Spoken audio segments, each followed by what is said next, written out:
또 재림주라 그런 사람들이 많이 있어가지고 오늘 우리 성경에서 어떻게 말씀하고 있는지 그거를 제가 전해드리려고 이렇게 해봤습니다. 첫 번째는 뭐냐면 예수님의 재림한 날과 때는 아무도 모른다 이렇게 말씀하고 계십니다. 그게 이제 36절 36절에 이렇게 나와 있습니다. 여기 보시니까 그날과 그때는 아무도 모르나니 하늘의 천사들도 아들도 모르고 오직 아버지만 아시느니라. 그러니까 아무도 모른대요. 천사들도 모르고 아들도 모르고 오직 아버지만 아신다. 근데 여기서 좀 이상한 게 있잖아요. 천사들 하면은 가장 하나님하고 가까이 있는 사람이 하나님 보좌에 가까이 있는 저기가 피조물이 천사입니다. 그래서 이사야서 6장 1절에도 보면은 6장에도 보면은 그 이사야 선지자가 하나님 보좌를 보는 그런 환상을 보게 되는데 그때 바로 천사들이 보좌 앞에 많이 있었어요. 그리고 6장 1절에 보면요. 이사야서 으시야 왕이 죽던 해에 내가 본즉 주께서 높이 들린 보좌에 앉으셨는데 그의 옷자락은 성전에 가득하였고 스랍들이 모시고 섰는데 이 스랍은 이제 천사들이죠. 각기 6 날개가 있어 그 둘러는 자기의 얼굴을 가렸고 그 둘러는 자기의 발을 가렸고 그 둘러는 날며 거룩하다 거룩하다 망군의 여호와여 그의 영광이 온 땅에 정하더라. 그러니까 요 하늘 보좌 옆에 천사들이 있어요. 근데 그 천사들도 모른다는 겁니다. 근데 그 다음에 아들도 또 모른다고 그랬어요. 야, 근데 천사 모르는 건 이해되지만 아들도 모른다. 왜냐? 이거는 아들이 모르면 우리는 보통 삼위일체하면 아버지와 아들은 하나라고 그랬잖아요. 성령은 아들 하나님, 성령 하나님은 그 다음에 성부 하나님 그랬는데 아들이 모르면은 하나님은 아시는데 이게 아들은 모르니까 삼위일체 같은 것이 아니다. 같은 본체가 아니다. 그래서 요거를 보고서 이제 고대 그 초대교회 보면 아리우스주의자들이 봐라 이거 아들도 모르지 않냐 아버지는 아는데 그러니까 요거 삼위일체가 아니다. 이렇게 그거 하는데 이거를 이렇게 많이 또 이야기를 했습니다.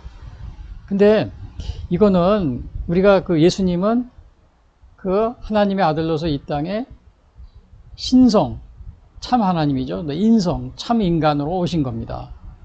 근데 이 땅에 계시는 인성으로 아들로 사람의 몸으로 오실 그 동안에는 요 신성을 가지셨지만 그러나 하나님과 동등하셨지만은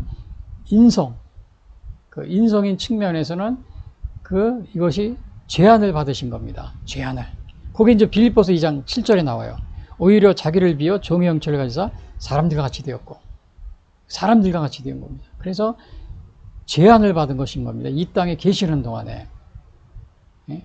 우리 그 마리아 어머니 밑에 태어나서 그때 아무것도 모르잖아요. 인간으로 태어나서 어릴 때 아무것도 모르잖아요. 그냥 인간으로 계신 동안에 죄안을 받으셨기 때문에 그렇습니다. 그래서 여기서 아들이 하나님과 동등하지만은 인성으로서 죄안을 받으셨기 때문에 모른다고 한 것이다. 그런 면이 그렇게 한 건데 요거를 봐라 이게 아들은 모르지만 아버지는 알지 않느냐? 그러니까 삼위일체가 아니다. 이런 식으로 해서 초대교회 아리우스주의자들이 이거를 삼위일체를 부인하는 데 썼습니다. 근데 오늘날은 이제 여호와 증인이 거기서도 봐라 이게 아버지 아들이 다르지 않느냐? 그러면서 피조물이다 이거예요. 그런 식으로 이제 이렇게 그냥 목숨 걸고 하나님이 아니고 그 피조물이다 이거를 목숨 걸고 증거하는 게 아주 순교한 사람도 있었습니다.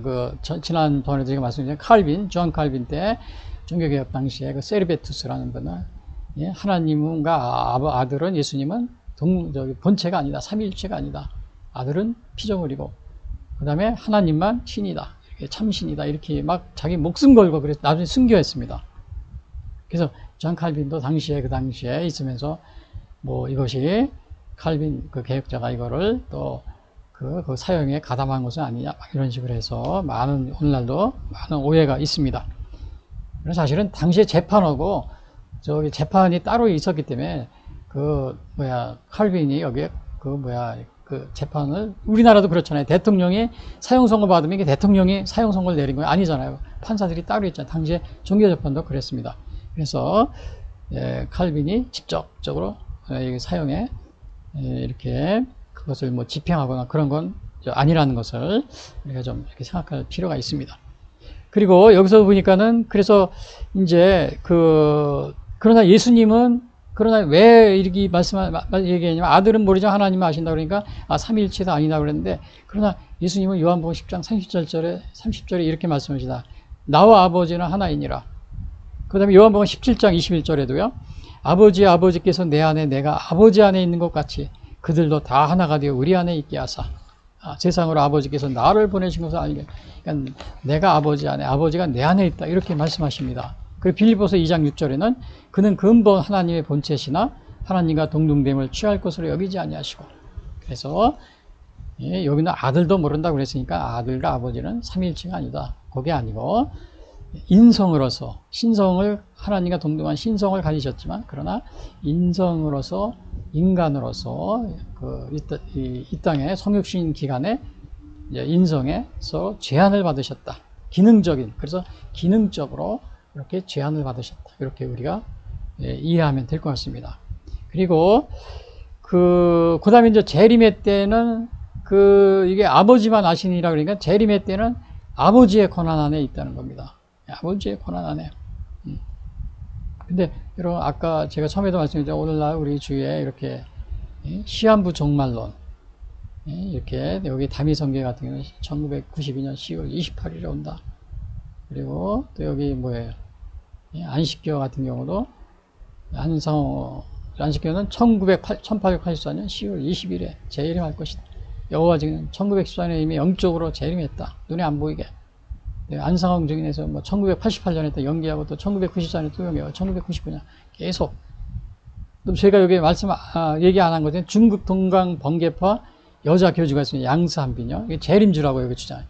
중국에서 이단 종파입니다. 이게 아마 우리나라에도 지금 와 있습니다. 중국 동방 번개파라고 합니다. 이거를. 그래서 요런 게 있다는 거예요.